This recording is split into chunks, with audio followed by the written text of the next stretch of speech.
السلام علیکم۔ انسان اور جن کی محبت کی ایک لازوال داستان۔ قسط نمبر 4۔ یہ ایک نیم تاریک کمرہ تھا جس کی دیواروں پر چند کچھ عجیب سی تصاویر نقش تھیں۔ کمرے میں ایک سائڈ پر رکھے اسٹول پر ایک موم بتی روشن تھی جو کمرے کی تاریکی کو ختم کرنے کی ناکام کوشش کر رہی تھی۔ کمرے میں مکمل خاموشی تھی مگر باہر تیز بارش وقفے وقفے سے جاری تھی۔ کمرے کے ایک کونے میں لٹکتے ہوئے پنجرے میں ایک الو قید تھا اور ایک طرف نیچے تپائی پر کچھ ہڈیاں اور ایک انسانی کھوپڑی رکھی تھی۔ ساتھ ہی پیالے میں سرخ خون اور کسی پرندے کا پر رکھا تھا۔ کمرے کے وسط میں 3 لوگ بیٹھے تھے۔ وہ سب سیاہ رنگ کا لباس پہنے ہوئے تھے۔ گول دائرے کی شکل میں بیٹھے ہوئے ان افراد کے درمیان ایک پرات پڑی تھی۔ اس پرات میں تازہ گوشت تھا جس سے ابھی بھی خون نکل رہا تھا۔ ساتھ ہی بکرے کا کٹا ہوا سر تھا۔ وہ 3 افراد آنکھیں بند کیے منہ میں کچھ پڑھنے میں مشغول تھے۔ اچانک ان میں سے ایک سیاہ لباس والے آدمی نے اپنی آنکھیں کھولی۔ اس کی آنکھیں سرخ انگارہ ہو رہی تھیں جیسے ان میں خون اتر آیا ہو۔ اس کی یہ آنکھیں کھولتے ہی باقی 2 افراد نے بھی اپنی آنکھیں کھول دیں۔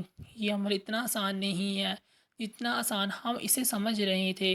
ابھی تو عمل کی شروعات ہے۔ ہمیں بہت محتاط رہ کر یہ عمل پورا کرنا ہے۔ سرخ آنکھوں والے آدمی ہی بولا، بالکل مجھے بھی ایسا ہی لگ رہا ہے کیونکہ ہمارا مقابلہ کسی عام شے سے نہیں ہے۔ وہ بہت طاقتور ہے اور اس کو اپنے قابو میں کرنا آسان نہیں ہے۔ سیاہ لباس والے آدمی نے کہا، وہ ہر رات اس علاقے میں آتا ہے۔ اس کی طاقت کا اندازہ مجھ سے بہت اچھا سے ہے۔ وہ کیا کر سکتا ہے اور کیا نہیں یہ مجھ سے زیادہ کون جانتا ہوگا۔ اگر ہم ایک بار اس کو قابو کر لیں تو ہماری طاقت بہت زیادہ ہو جائے گی اور اس سے ہم بہت سے کام جو ادھورے رہ گئے ہیں وہ پورے کر سکتے ہیں۔ سرخ آنکھوں والے آدمی نے کہا، وہ بہت طاقتور ہے۔ تبھی تو ہم نے سب سے مشکل عمل شروع کیا ہے جو ہمارے علاوہ اور کوئی نہیں کر سکتا ہے۔ آؤ اور اپنا حصہ لے جاؤ۔ سیاہ لباس والے نے کسی اندیکھی شے کو مخاطب کر کے کہا۔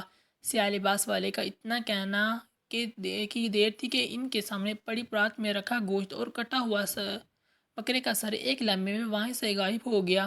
جہاں ابھی تازہ خون نکلتا ہوا گوشت تھا وہاں خون اور گوشت کا نام و نشان تک نہیں تھا۔ یہ عمل کتنے دن تک کرنا ہوگا؟ دوسرے سیاہ لباس والے نے پوچھا۔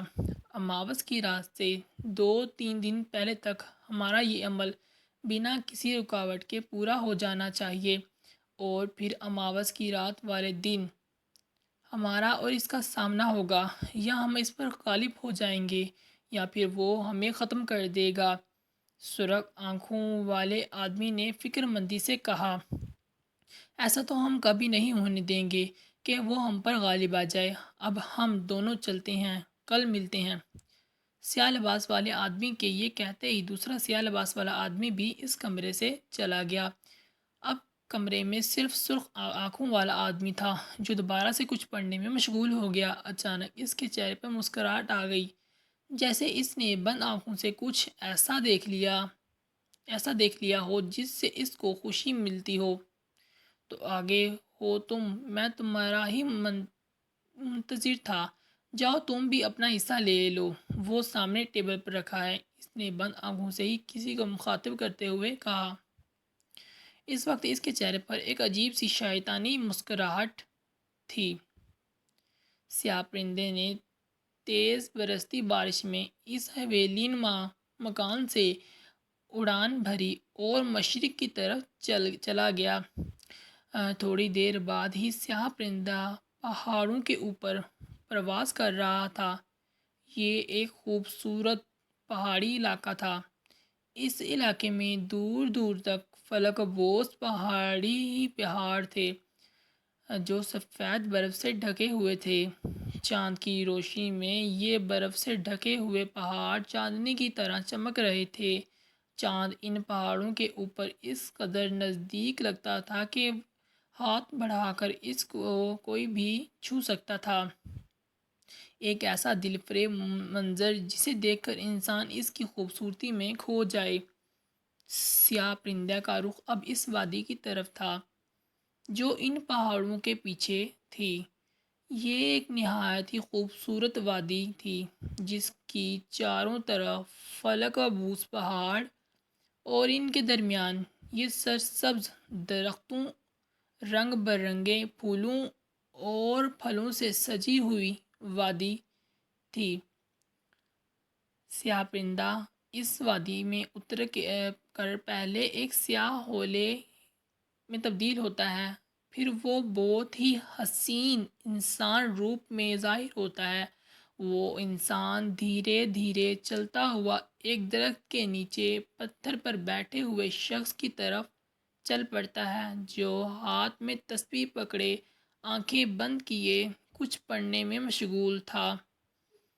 آؤ زمیل، کیسے ہو؟ پتھر پر بیٹھے ہوئے شخص نے زمیل کے سلام کا جواب دیتے ہوئے پوچھا۔ الحمدللہ بابا، میں ٹھیک ہوں، معذرت چاہتا ہوں، یہ آپ کی عبادت کا وقت تھا۔ میں مخل ہوا زمیل کہا۔ کوئی ضروری بات ہی ہے جو تم اس وقت یہاں ہو؟ مجھے امید ہے جو کام تمہیں سونپا ہے وہ کام تم ٹھیک طرح سے انجام دے رہے ہو۔ تم جانتے ہو ہمارا تعلق جنات کے اس قبیلے سے ہے جو اللہ کی عبادت کرتے اور اس کے حکم سے اس کی مخلوق کی مدد کرتے ہیں۔ تسبیح پڑھتے ہوئے اس شخص نے کہا، جی بالکل بابا، ایسا ہی ہے۔ میں مسلسل ان لوگوں کی نگرانی کر رہا ہوں، جو میرے سارا دھیان ان لوگوں کی طرف ہی ہے۔ بے فکر رہیں، بہت جلد ان کا خاتمہ ہو جائے گا۔ زمیل نے کہا، وہ بہت طاقتور شیطانی قوتیں ہیں، ان کے ساتھ مقابلہ کافی سخت ہے، مگر ہمارے ساتھ ہمارے اللہ کی مدد انشاءاللہ شامل ہوگی۔ ہر بار کی طرح اس بار بھی بالکل باطل کو شکست ہوگی۔ انہوں نے کہا، انشاءاللہ بابا، ایسا ہی ہوگا۔ اندھیرا کتنا ہی گہرا ہو، روشنی ہمیشہ اندھیرے کو مات دے دیتی ہے، اور میرے ساتھ آپ کی دعائیں بھی تو ہیں۔ زمیل نے کہا۔ تبھی سیاہ اور سرخ پروں والا پرندہ بھی وہاں آ گیا، اور دیکھتے ہی دیکھتے اس نے بھی انسانی روپ دھار لیا۔ اس کے سر پر سرخ پٹی بندھی ہوئی تھی۔ اس نے دونوں کو سلام کیا اور کہوت، تم کدھر تھے؟ تم کو تو میں نے زمیل کے ساتھ رہنے کا کہا تھا۔ زمیل کے بابا نے کہا، جی میں زمیل کے ساتھ ہی تھا، مگر آپ تو جانتے ہیں نا، یہ اپنی مرضی کرتے ہوئے کہوت نے زمیل کی طرف دیکھ کر کہا، زمیل، یہ میں کیا سن رہا ہوں؟ یہ کام تم دونوں نے مل کر کرنا ہے بیٹا۔ جن سے ہماری لڑائی ہے وہ کوئی عام مخلوق نہیں جن کو ہم آسانی سے زہر کر سکیں، احتیاط کرنا چاہیے۔ انہوں نے زمیل کو ڈانٹ کر کہا۔ اس بات پر زمیل نے نزدیک کھڑے کہوت کو غصے سے دیکھا، اور غصے کے وقت اس کی آنکھیں آگ کی شعلے کی طرح ہو گئی تھی۔ زمیل، غصہ نہیں کرو، کہوت صرف تمہارا ساتھی ہی نہیں، تمہارا بہت اچھا دوست بھی ہے، اس کو تمہاری فکر ہے۔ انہوں نے کہا، مجھے اجازت ہے بابا، کچھ کام ہے۔ زمیل ایک غضیلی نگاہ کہوت پر ڈالے کر بولا، ٹھیک ہے جاؤ، اجازت ہے۔ فی امان اللہ، انہوں نے کہا۔ اجازت ملتے ہی زمیل پھر سے سیاہ پرندے کے روپ میں آ گیا اور سامنے بنے پہاڑوں کی طرف اڑ گیا۔ میں بھی چلتا ہوں، مجھے بھی اجازت ہے کیا؟ کہوت نے زمیل کے جاتے ہی کہا۔ ہاں تم بھی جاؤ، مگر خیال بھی تنہا مت چھوڑنا، زمیل کو کبھی بھی تنہا مت چھوڑنا۔ انہوں نے کہا، جی بالکل، جیسا آپ کا حکم۔ کہوت نے سلام کیا اور تھوڑی دیر بعد وہ بھی اڑ گیا۔ وہ بھاگتے بھاگتے تھکنے لگی تھی، پیاس سے اس کا گلا خشک ہو رہا تھا۔ اس کے پیر پتھروں پر چلنے کی وجہ سے زخمی تھے اور ان سے خون نکل رہا تھا۔ وہ اپنے زخموں کی پرواہ کیے بنا بس چلتی جا رہی تھی۔ تبھی اس کو دوبارہ سے پانی کا شور سنائی دیا۔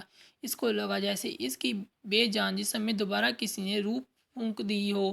زخموں سے چور وہ جلدی سے اس سمت بڑھنے لگی جہاں سے پانی کی آواز آ رہی تھی۔ وہ دوڑتے ہوئے بہتے ہوئے پانی کے پاس پہنچی۔ وہ ایک بہت بڑا دریا تھا۔ وہ دریا کے کنارے بیٹھ کر پانی پینے لگی۔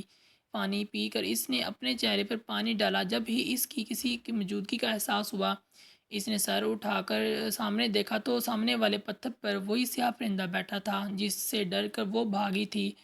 وہ خوفزدہ ہو کر اس سیاہ پرندے کو دیکھنے لگی۔ اس میں مزید بھاگنے کی ہمت نہیں تھی۔ اس سیاہ پرندے کے سنہری پر آہستہ آہستہ آگ کی طرح دہکنے لگے تھے۔ وہ دو قدم پیچھے ہٹی۔ اب وہ سیاہ پرندہ ایک سیاہ بھولے میں تبدیل ہو رہا تھا۔ وہ اب پتھر کی طرح ساکن اس سیاہ پرندے کے بدلتے ہوئے رنگ دیکھ رہی تھی۔ سیاہ پرندہ اب سیاہ بھولے سے ایک خوبصورت انسان کے روپ دھار کر چکا تھا۔ وہ سیاہ پرندے کے یہ بدلتا ہوا روپ دیکھ کر ساکت رہ گئی تھی۔